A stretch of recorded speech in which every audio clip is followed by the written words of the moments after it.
O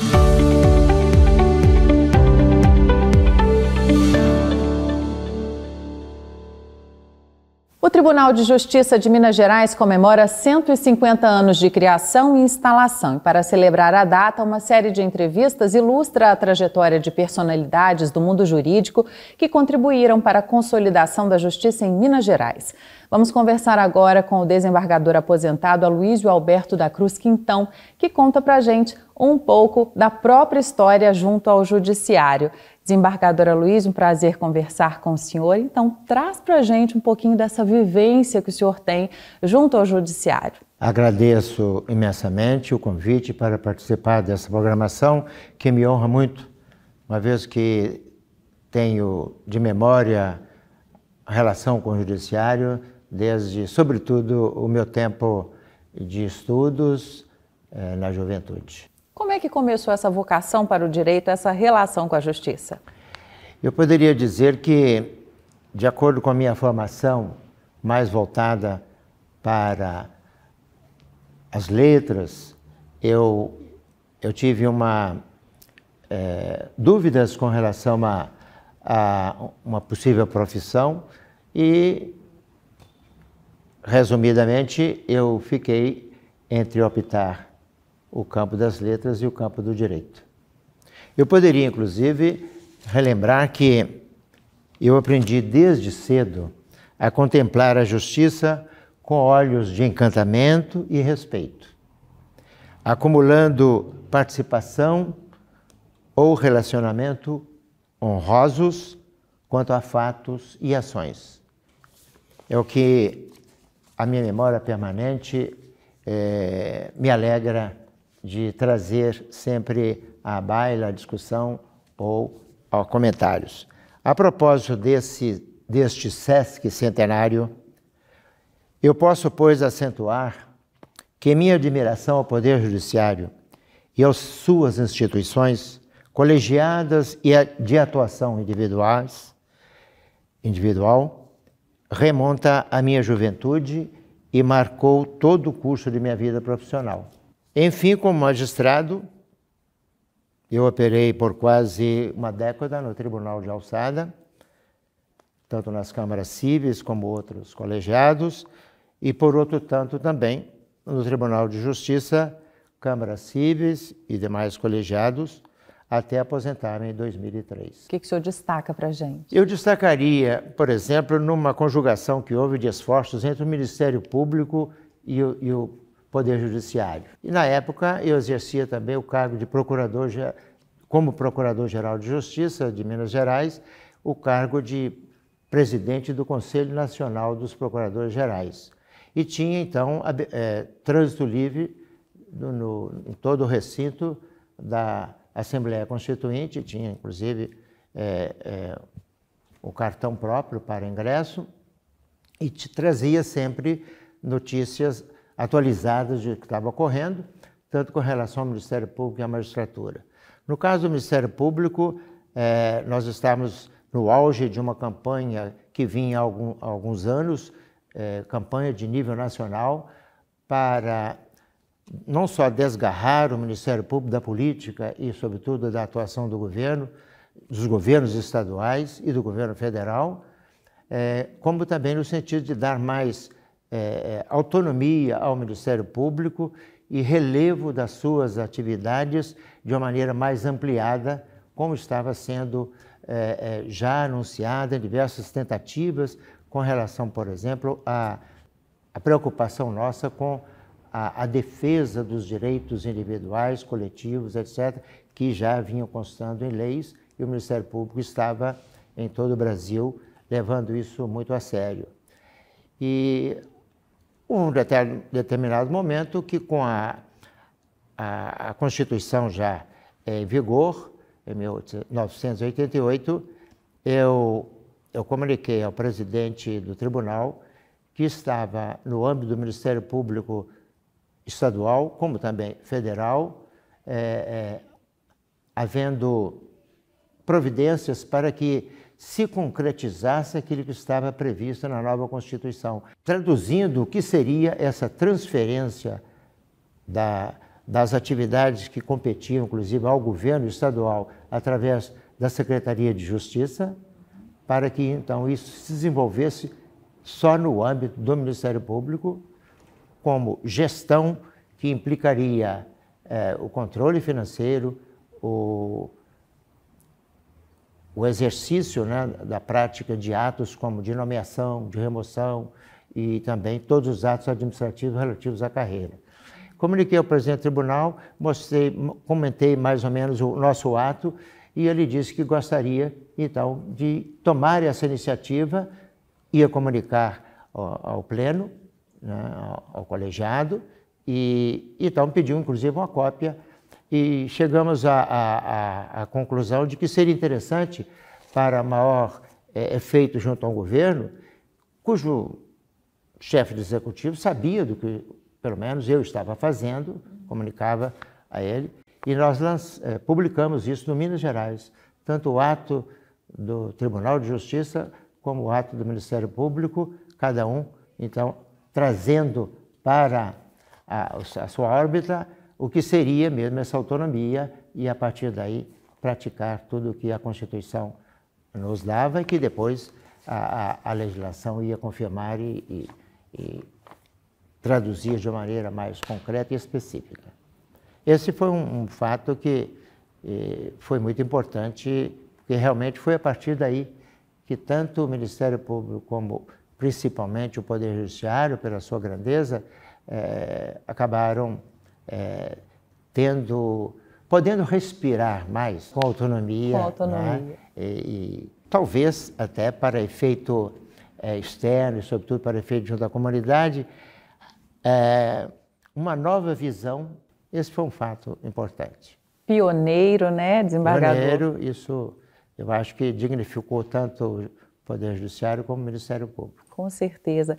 150 anos do Judiciário, como é que o senhor avalia essa data? Muitas histórias como a sua, talvez a gente mereceria, né, lembrar aqui, mas como não é possível, vamos fazer um balanço desse. Até pelas minhas atividades culturais, né, e principalmente ligada ao Instituto Histórico e Geográfico de Minas Gerais, eu estou sempre mexendo na história de Minas e, é claro, não podia deixar de ser com a história da justiça em Minas Gerais, né? É uma data importantíssima, né? 150 anos, com esse termo pouco usado, Sesc Centenário, né?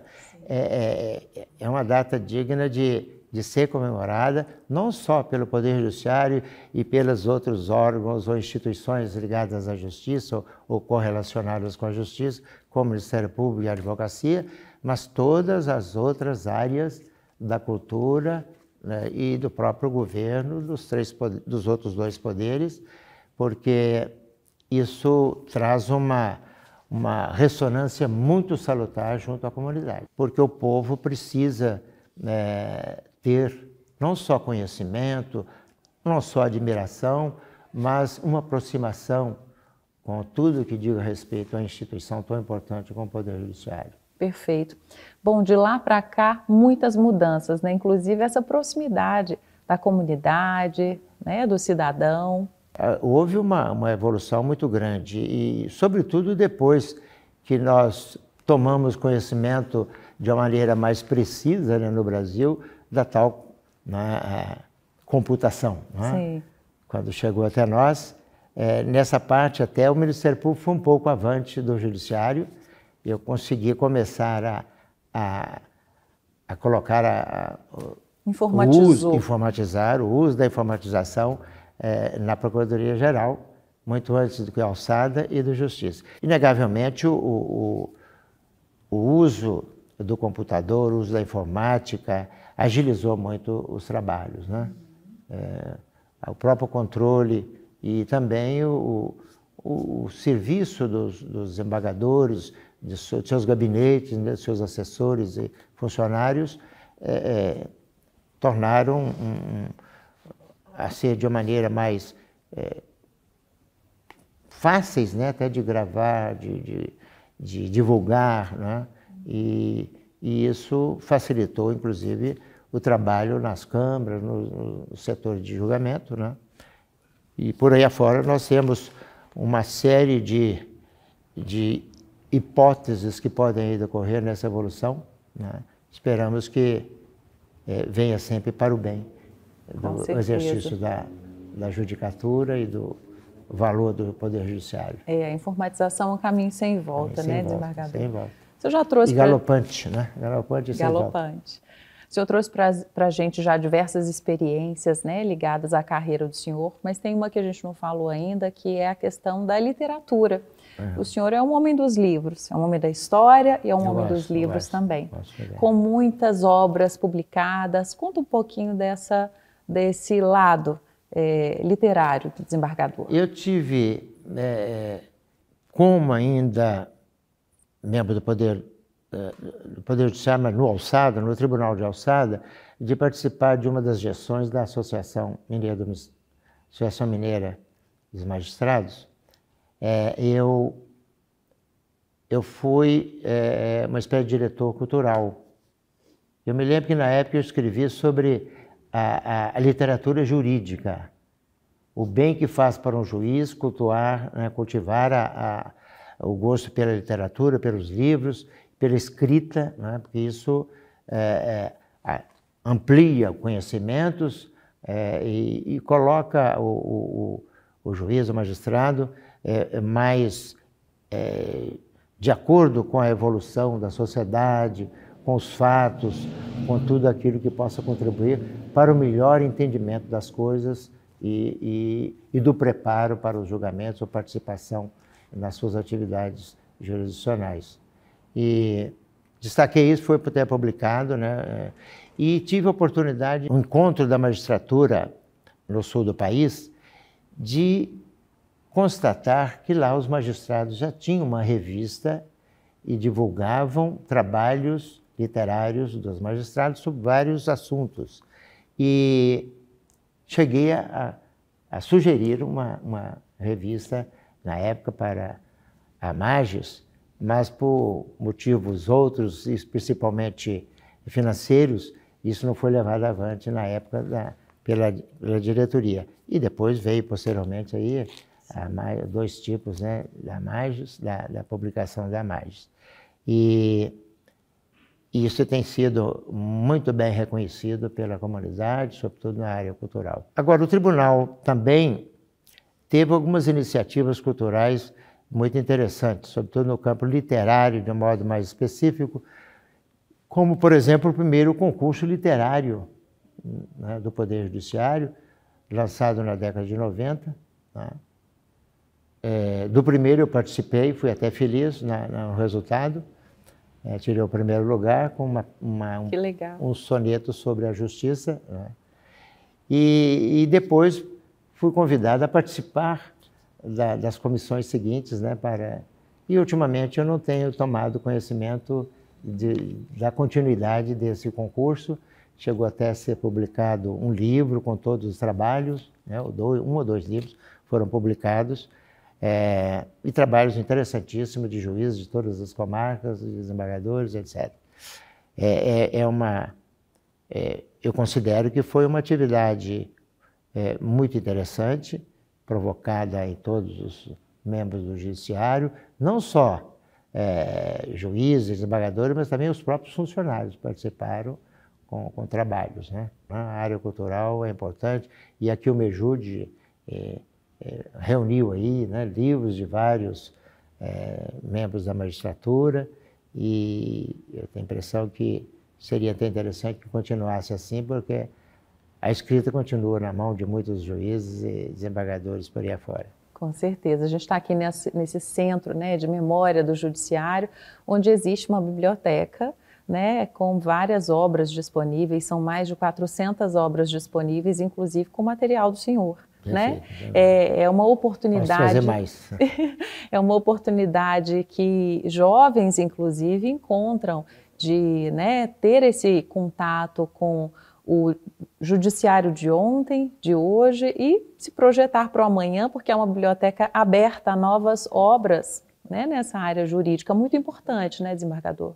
E completando o que eu falei sobre ainda a participação aí nas atividades culturais do Tribunal e da Margem. Eu lembraria também a iniciativa, né, sob o hino, né, do Tribunal. Eu participei com muita honra, mas perdi, mas foi muito grata a participação, foi muito interessante e nessas iniciativas eu sempre tentado participar de alguma forma.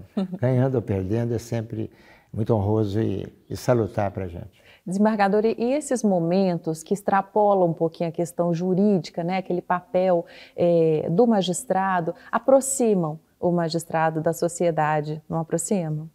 É uma forma de tornar mais transparente o que é ser um magistrado, porque aquela aura de pessoa importante, intangível, e até pessoa que não erra, pessoa, sei lá, uma pessoa que causa medo, então muito respeito, essa ideia mostra que o magistrado é um ser comum, né? Como ser humano, com todas as suas qualidades e às vezes defeitos, e suas capacidades, que ele realmente deve mostrar para que a sociedade saiba, né, que pessoa que ele ou está conhecendo, ou com a qual está se relacionando, ou então com alguém que ele deva admirar.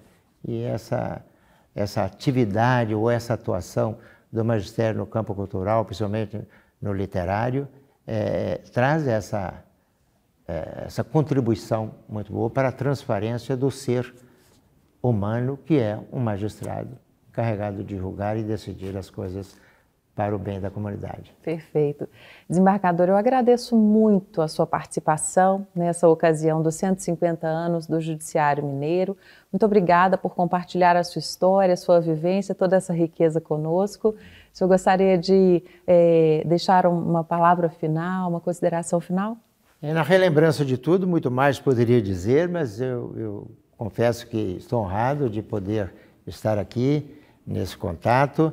E volto a salientar que é uma comemoração importantíssima, tenho a impressão que vai ter a repercussão que merece e ficam meus votos para que o Judiciário sempre cresça na importância que ele merece junto à comunidade e cada vez mais ensejando aos operadores da justiça, todos que trabalham nos tribunais e nas comarcas, melhores chances, melhores ocasiões para desenvolver seus trabalhos e, sobretudo, aquela compensação com a dignidade que essas atribuições acabam concretizando, manifestando e merecendo para cada um dos operadores do direito.